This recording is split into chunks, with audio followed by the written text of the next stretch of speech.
order, and welcome to the Science, Innovation and Technology Select Committee's Innovation Showcase. So the committee wants to understand how the UK supports innovators and what more can be done. So to inform our work, we select an innovator to share their story before our main evidence session each week. Freddie Van Mierlo has suggested this week's innovator. Freddie, you could introduce them. Well, thank you. It is my pleasure to introduce the Select Committee to HR Wallingford. They are based in my constituency, very close to the river. They specialise very much in water, so following on from some of the themes we've had in the past. They very much work on both sort of hard engineering, so they've done really good things in the past on the Thames barrier, and they're doing good work as well on offshore wind.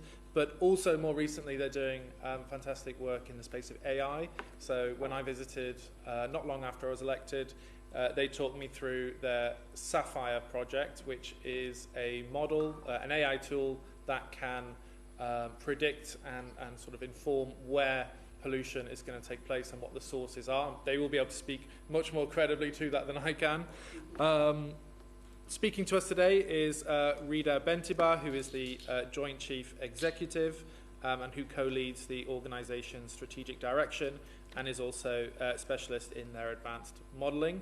I think the reason why I really wanted to bring them here today is because they are an example of the excellent research and innovation that happens in the UK. They're not particularly well known, I think. They're hidden away in a lovely leafy part of Oxfordshire. And yet they are doing really important nationally and internationally significant work. And so that's why I thought it was really interesting and helpful to bring them forward today. Thank you. Over to you. Thank you, Freddie, for the good introduction. And Chair, members of the committee, thank you for inviting me to showcase HR Wallingford and to contribute to your inquiry into the UK science and technology landscape. HR Wallingford is an independent, not-for-profit research and innovation organisation. We specialise in water in its widest context, the environment and sustainable infrastructure. We are not a startup, but we have opportunities and challenges that we face are relevant to scale-ups. You'll be interested to know that we started our journey as the UK National Hydraulics Laboratory over 75 years ago. Today, we operate as a private commercial organisation powered by applied research. What does that mean? That means that we reinvest a significant proportion of our profits back into research. And this approach ensures our cutting-edge work remains relevant, adds value, and is impactful. At our core, we help industry, developers, governments, regulators understand and manage water-related risks.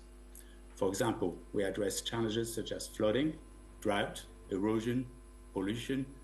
We support the design and operations of ports, coastal defences, nuclear power stations, and much, much more. We combine three capabilities that are rarely found in one organisation. One, cutting-edge physical modelling. We operate one of the largest specialist hydraulic laboratories in the world. Advanced numerical and AI-driven modelling, providing powerful decision support data and tools, and deep scientific expertise with decades of knowledge. This is drawn from about more than 200 engineers and scientists, many of whom are world-leading in their fields. This combination delivers independent, evidence-based answers to complex challenges. Today, I've selected two examples of innovation areas. The first one, the challenge of the energy transition. The UK's ambitions for offshore wind depends on innovation at pace, but also on deep understanding of the marine environment, which we have. As wind turbines move into deeper and more energetic waters, engineering challenges increase significantly. Foundation stability, scour, cable protection, fatigue, and noise impacts, all of these require rigorous evaluation and testing. HR Wallingford is one of the few places in Europe capable of physical modelling these conditions at large scale. This de-risks projects, reduces costs, shortens program, and improves safety. But to remain the UK's competitive position, especially when it comes to floating offshore wind, which is even more challenging, requires continued investment in physical science behind it. This is why our ambition is to develop a new deep water testing facility for floating offshore wind.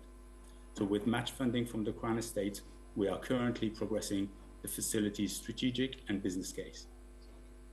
Such facility would allow testing of floating turbines, mooring structures, and offshore structures in extreme conditions found around the UK in deep waters. It would support the UK supply chain, stimulate innovation, accelerate time to market, and maintain the UK's global leadership in offshore engineering science. We must be able to secure funding for this missing national capability. We will be engaging with DCIT and others regarding capital funding, and we're already engaging with the UKRI and universities on developing a national research program associated with such a facility. My second example, referring to Freddie earlier, is the challenge of water quality. The UK's rivers, lakes, and coastal waters face growing pressure. Regulators, water companies, and local authorities need better tools. They must be able to identify pollution sources, understand risks, forecast conditions, and target interventions. Digital innovation is transforming what is possible today in this technology advancement. So with support from DCIT's Manchester Prize and currently the UK Space Agency, we have developed an AI-enabled water quality tool called Sapphire. It helps users understand the environmental health of water bodies in near real time. Sapphire combines hydrodynamic expertise, machine learning, and high-resolution satellite data to provide early warning of pollution risks, rapid scenario testing, improved evidence for investment decisions, and better understanding of compliance against regulatory standards. This shifts operators and regulators from reactive to proactive management. The principles behind Sapphire apply far beyond water quality. AI and advanced modeling can transfer to so many areas. But AI is only as good as the underlying science that trains it. So investment in the physical and environmental data that underpins these models is just as important. Based on our experience, I would offer 3 reflections on how the UK government and industry can best support innovation. Invest in applied science and sovereign capability. Facilities like ours, the physical modeling laboratories, are national assets. They are key in tackling societal challenges. They ensure the UK can research, design, test, and operate critical infrastructure independently, and that they also stimulate high-level, high-value engineering jobs. 2, support long-term research partnerships. These complex challenges of the energy transition or water quality require deep collaboration between academia, industry, and regulators and organizations like ours. So stable, multi-year funding encourages innovation and gives industry confidence to invest. And third, strengthen the talent pipeline. The UK needs more homegrown scientific and technical skills. It must also remain attractive to global talent. It is indeed very difficult to recruit for senior technical roles due to skills shortage in the UK. Access to international talent is critical. So in summary, HR Wallingford exists to advance science for the public good, and we're very proud to contribute to the UK's resilience and security, economic growth, and transition to a low-carbon future. Thank you. Oh, thank you. It's very interesting to hear of the evolution of a public organisation and the work you're doing in an area which I think the whole committee will agree is of real interest to our constituents, particularly water quality. So thank you very much for your innovation showcase, and thank you very much, Freddie, for introducing him. Order.